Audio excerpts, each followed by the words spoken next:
जय श्री कृष्ण, नमो नमः।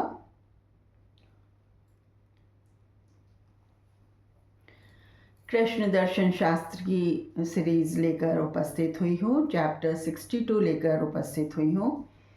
आत्मज्ञान ऑफ कृष्णा टू अर्जुन। कृष्ण प्राण हूँ इस शरीर में, ये शरीर मेरा निमित्त है, इंस्ट्रूमेंट है मेरे लिए ये शरीर, और मैं इस शरीर में प्राण हूँ, कृष्ण हूँ, और मैं उन चेतनाओं को, उन कॉन्शियसनेस को ज्ञान दे रहा हूँ जो कि माइंड के अंडर चलती है, मन के अंडर चलती है। तो the consciousness which is under man and mind, I am naming them Arjun and I am my self Pran Krishna.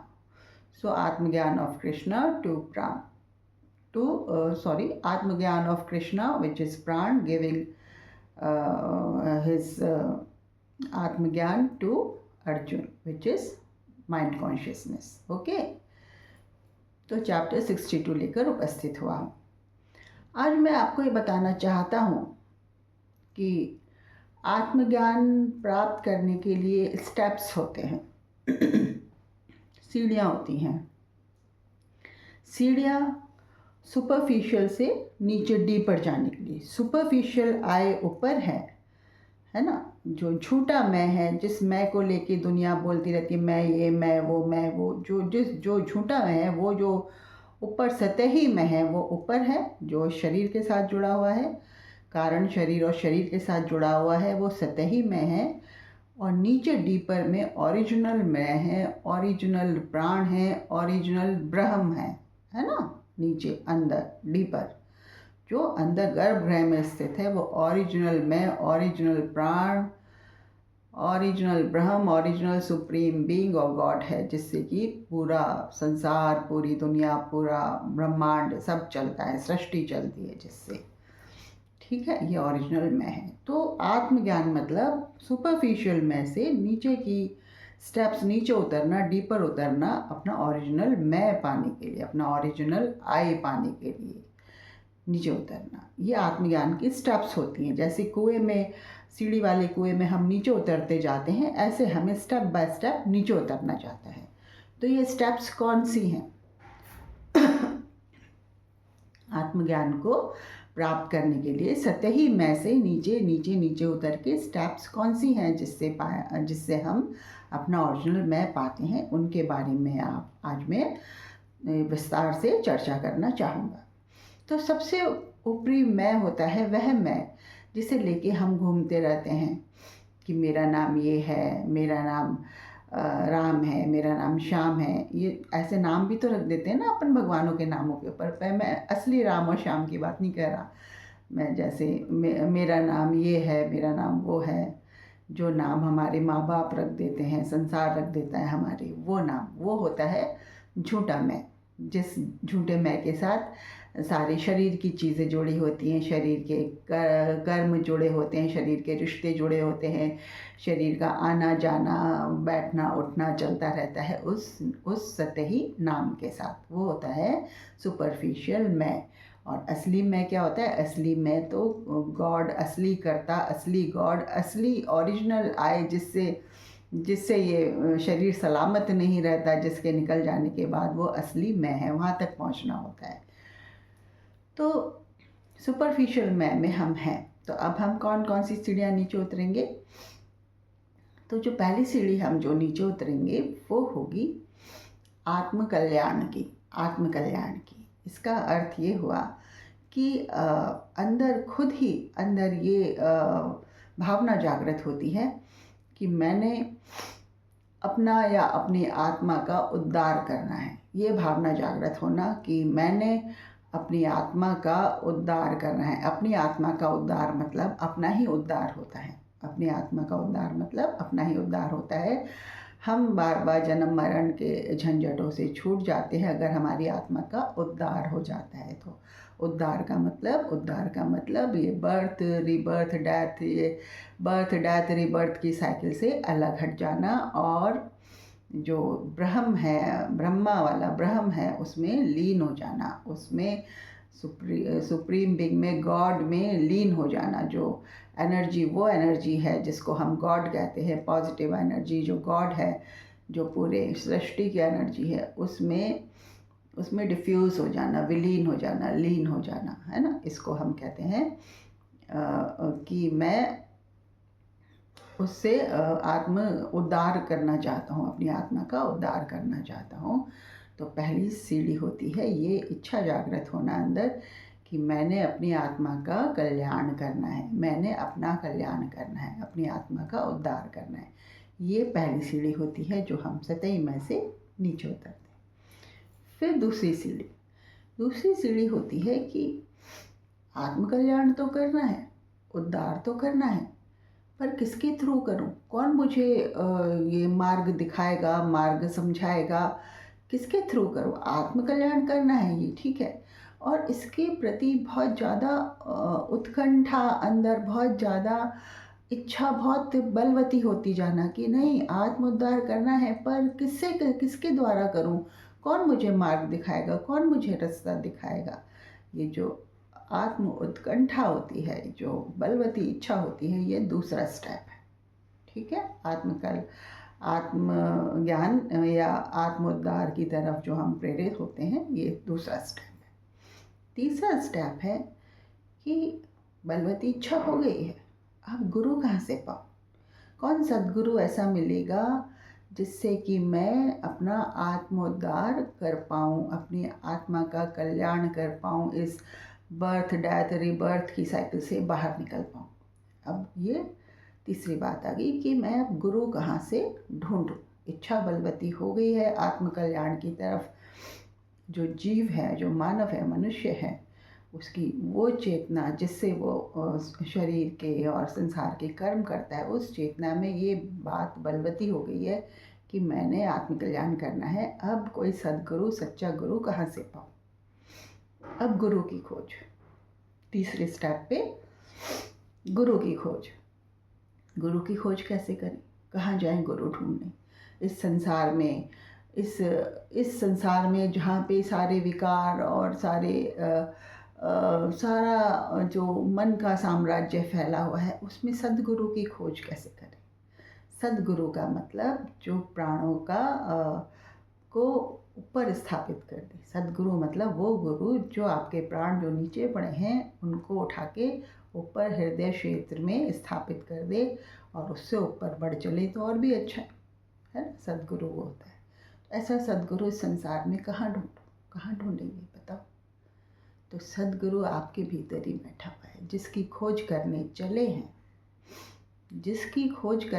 हैं, जो प्राण जिसकी खोज करने चले हैं। आपको पता नहीं कि ओरिजिनल मैं तो प्राण ही है, जिसकी खोज करने चले हैं वो, उसको ही अगर गुरु बना लें तो वो अंदर ही बैठा हुआ है। आप उसको अंदर ही अंदर याद करें और बोलें तू मुझे अपनी उंगली थमा, मैं तुझे अपनी उंगली थमाऊँ, मुझे तू बाहर निकाल, और तू मुझ में आ जा, तू मुझ में डुबकी मार और तू मुझे बाहर निकाल। ये प्रक्रिया अगर शुरू कर दें, यानी कि अंदर ही अंदर इस बात का चिंतन शुरू कर दें। चिंता नहीं, चिंता तो माइंड करता है, चिंतन आत्मा करती है, प्राण करते हैं, बुद्धि करती है। चिंतन बुद्धि करती है, ठीक है, और माइंड चिंता करता है। माइंड जो चिंता करता है और बुद्धि चिंतन करती है, दोनों ही इसी क्षेत्र में व्याप्त होते हैं।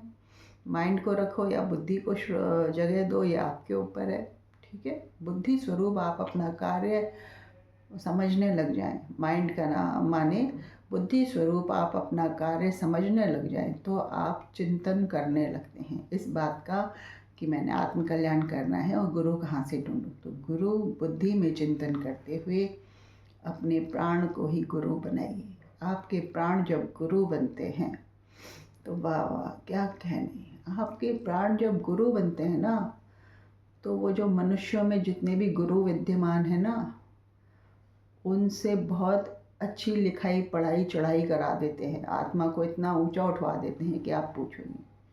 प्राण जो स्वयं भगवान है उसको आप गुरु बना लेते हो तो वारे न्यारे नहीं हो जाएंगे आपके। जो स्वयं भगवान है उसको समर्पित हो जाते हो, उसको गुरु बना देते हो कि मेरी शिक्षा दीक्षा तू ही कर, तो वो आपको सब परिस्थितियाँ भी दिखा देगा, है ना। परिस्थितियों से जो चीज़ें सिखानी है वो भी सिखा देगा, है ना। जो बाहर का गुरु है वो तो आपके इंद्रियों पे ही कंट्रोल पाने की विद्या बताएगा कि ऐसे जपो, ऐसे करो, ये मत करना, वो मत करना, लहसुन मत खाना, प्याज मत खाना, ऐसे जपना, ऐसे सुबह उठना, ऐसे ये करना, वो करना। वो आपकी जो इंद्रियां हैं, जो सुपरफिशियल जो आपका शरीर काम कर रहा है, उस पर ही रोकथाम लगा के आपको प्रभु का ज्ञान कराएगा, उपनिषद पढ़ाएगा या गीता पढ़ाएगा या ग्रंथ पढ़ाएगा या वेद पढ़ाएगा। बाहर का गुरु जो मनुष्य रूप में गुरु है, वो आपको इस तरीके से शिक्षा दीक्षा देगा। और जो अंदर का गुरु बैठा हुआ है, वो तो संसार की सारी शिक्षाएं आपके सामने इस तरीके से हाजिर कर देगा और उनमें से आपको निकालेगा भी और आपको सिखाएगा भी। सिखाना क्या है, वो कह देता है कि अरे तू बस जैसे जैसे मैं तेरे को परिस्थिति देता जाऊँ, जैसे जैसे मैं तुझे गाइड करता जाऊँ, तू चलता जा। और अंत में कह देगा कि ला, ये जो तेरा मैं है ना, मुझे दे दे। ये तेरा मैं, अब मैं ही बोलने लग जाऊँगा, तू शांत होकर चुपचाप अंदर बैठ और तमाशा देख। ये वास्तविक गुरु होता है, ये गुरु सदगुरु होता है, ये गुरु प्राण होता है, जो कहता है, जब तक वो सिखाता है, फिर कहता है बेटा कहाँ तक सीखेगा, मैं तो इतना बड़ा गुरु हूँ कि मेरा सारा ज्ञान दूंगा क्या तुझको। तू तो ऐसे कर, बैठ जा मेरी गोदी में और मैं ही मैं करके तेरा मैं मुझे दे दे बस, और तेरे मैं को मैं यूटिलाइज़ कर लूँगा। और जो मैंने कहना है, जो मैंने बोलना है, जो इस शरीर से कर्म कराने, जो इस शरीर से सेवा करानी है, जो इस शरीर से कर्म कराने, जो इससे रिश्ते निभाने और जो इससे काम कराने, मैं कर लूँगा। तू बस अपना ये मैं मुझे दे दे। और मैं देने में क्या होता है, मैं देना मतलब शरीर के सारे रिश्ते, शरीर का सारा मैंपन आपको अपने खुदा को देना पड़ता है। तो सदगुरु की तलाश होती है तीसरे नंबर पे। और हमने बता दिया कि सदगुरु कोई और नहीं, सदगुरु असली गुरु प्राण ही होता है, जिसके आप शागिर्द बन जाओ। और शागिर्द बन जाते हो तो चौथे स्टेप पे समर्पित हो जाओ, आत्मज्ञान प्राप्त करने की सीढ़ी में अगर आप चल रहे हो तो। तीसरे स्टेप पे अगर आपने प्राण के रूप में ये डिसाइड कर लिया है कि मैं अपने प्राण को गुरु बनाऊंगा, अपने प्राण को गुरु बनाऊंगा, वही मेरे सबसे बड़े ईश्वर हैं, मेरे सुप्रीम बीइंग हैं, उनका प्राणों का नाम आप अपने प्रिय ईश्वर पे धर दो और उनका सुबह उठ के नाम लो, रोज़ाना नाम लो। उनका कोई अच्छा सा सुंदर सा मंत्र बोल सकें, स्तुति कर सकें तो वो अंदर बोलो, चाहे जोर से बोलो, आपके पास समय और एकांत है तो। और जोर से नहीं बोल सकते तो आप भीतर बोलो, अपने हृदय में गुनगुनाओ अपने प्रिय प्रभु का नाम रोज़ाना सुबह। आपके पास टाइम है तो 10 मिनट दें और टाइम नहीं है तो 5 मिनट दें। अपने गुरु की स्तुति बड़े आनंद पूर्वक अंदर करिए, जिसको आपने गुरु बनाया है, जिनका नाम आपने अपने प्रिय सर्वेश्वर, अपने ईश्वर पे, अपने परमेश्वर पे रखा है।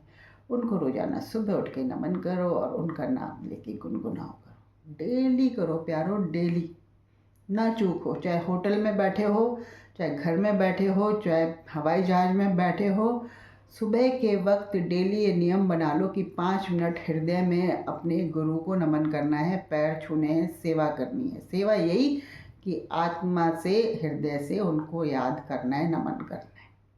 अपने सदगुरु, अपने प्राण को अपना गुरु बना लो। और प्राण आपकी निष्ठा देखेंगे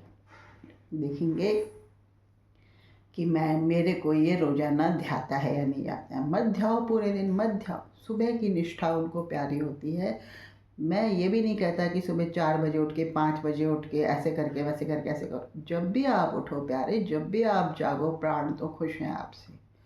जब भी आप जागो, उनको हृदय में नमन करो, उनके सच्चे शिष्य बनने की कोशिश करो, क्योंकि वो शिष्य की सच्चेपन की परीक्षा लेते हैं। प्राण कब लेते हैं? पहले तो देखते हैं कि ये मेरे को कितने साल तक डिवोटेड होता है, इसकी इच्छा क्या है। इच्छा आपकी अगर मोक्ष पाना या आत्मज्ञान पाने की ट्रू इच्छा है, ट्रू इच्छा है, इस दिशा में आपकी बिल्कुल अगर सही इच्छा है कि मैंने आत्मज्ञान पाना है, अपना कल्याण करना है, अपनी आत्मा का अपना मोक्ष पाना है, और आप फल की इच्छा नहीं करते, आप नहीं चाहते कि भगवान मेरे को ये भी दे दे, ये भी दे दे, बल्कि सोचते जो भी मेरे पास है सब भगवान को अर्पित कर दूँ।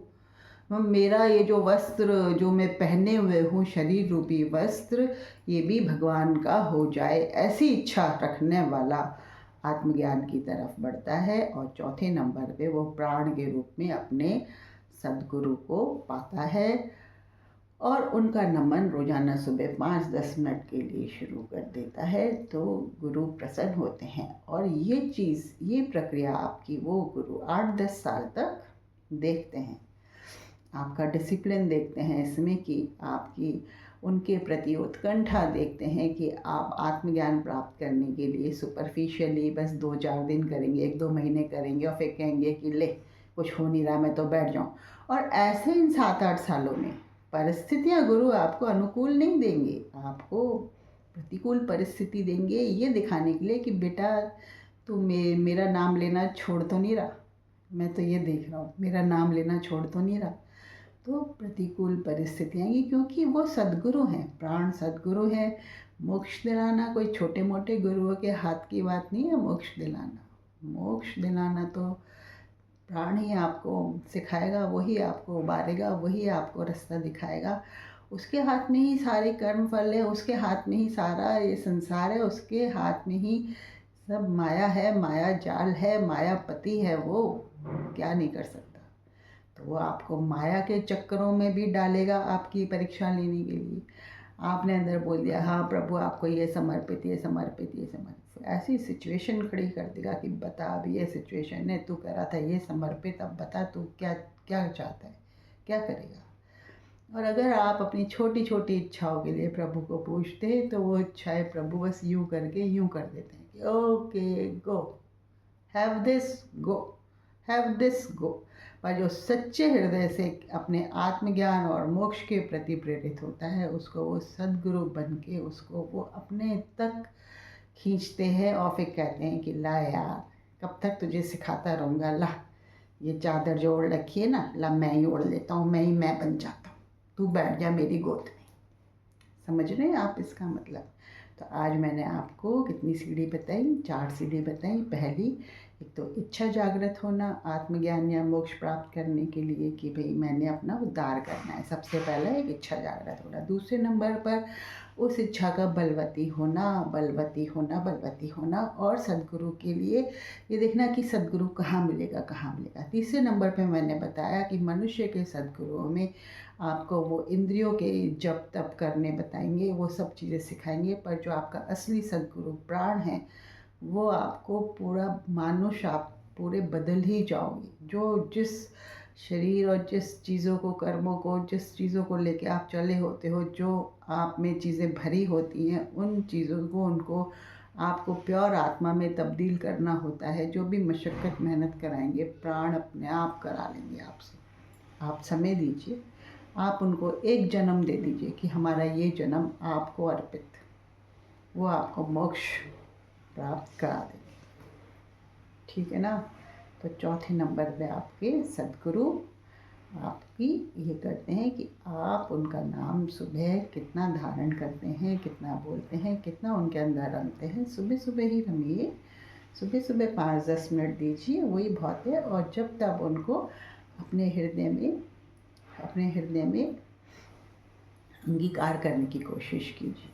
रूप रंग कुछ मत सोचिए, निराकार है परम ब्रह्म, निराकार है। ना तो ये सोचिए कि वो कोई लाइट है उसको एम्प्रेस कर रहा हूँ, उसको आलिंगन कर रहा हूँ। ना ये सोचिए कि वो कोई रूप रंग की कोई कठपुतली है या कोई स्त्री शरीर है या पुरुष शरीर है। ना, निराकार है, एक एनर्जी है बस, निराकार, जिसको आप अंगीकार करने की कोशिश करते हैं बस। तो ये ना सोचिए कि उनके चरण पकड़ूंगा या उनके हृदय से लगूंगा, ये करूंगा। इस कृष्ण स्वरूप में है तो कृष्ण का चित्र सामने रखेंगे। मत रखो चित्र वित्र, क्या ज़रूरत है, वो तो पूरी प्रकृति में समाया हुआ है। कौन से चित्र रखोगे उसको निराकार सद्गुरु मानो। और फिर चौथे स्टेप पे, तीसरे उस पे प्राण का जब ये चयन हो जाता है कि मेरे को मेरे प्राण का नाम ये रखना है और मैं उनके आगे ये हो जाऊँगा। चौथे स्टेप में अगर आप समर्पित हो जाते हो तो समर्पण के बाद गुरु पहले आपकी निष्ठा देखता है। समर्पण से पहले समर्पण एकदम नहीं आता है। गुरु को ध्याते उनका नाम लेते जब 8-10 वर्ष बीत जाते हैं तब गुरु अपने समर्पण की तरफ आपको बढ़ाता है और आप भी बढ़ते हैं। निष्ठा दोनों तरफ से होती है। गुरु आप पे निष्ठा करे, आप गुरु पे निष्ठा करें, पर प्राण पे तो आँख मूंद के निष्ठा की जा सकती है। अपने खुद के प्राण हैं, उन पे आँख मूंद के निष्ठा कर सकते हैं। बाहर के गुरुओं में तो कुछ ऐब भी हो सकता है कि है ना, कुछ विकार भी हो सकते हैं। वो बिल्कुल शुद्ध गुरु नहीं हो सकता मनुष्य रूप में। बाहर आपको कोई गुरु मिलता है तो सदगुरु और बिल्कुल शुद्ध गुरु तो आपके प्राण ही हैं, और प्राण के ही अधीन हो वो ज़्यादा अच्छा है। प्राण गति के ही अधीन हो वो ज़्यादा अच्छा है। तो आज 4 स्टेप्स बताए आपको। जय श्री राधे।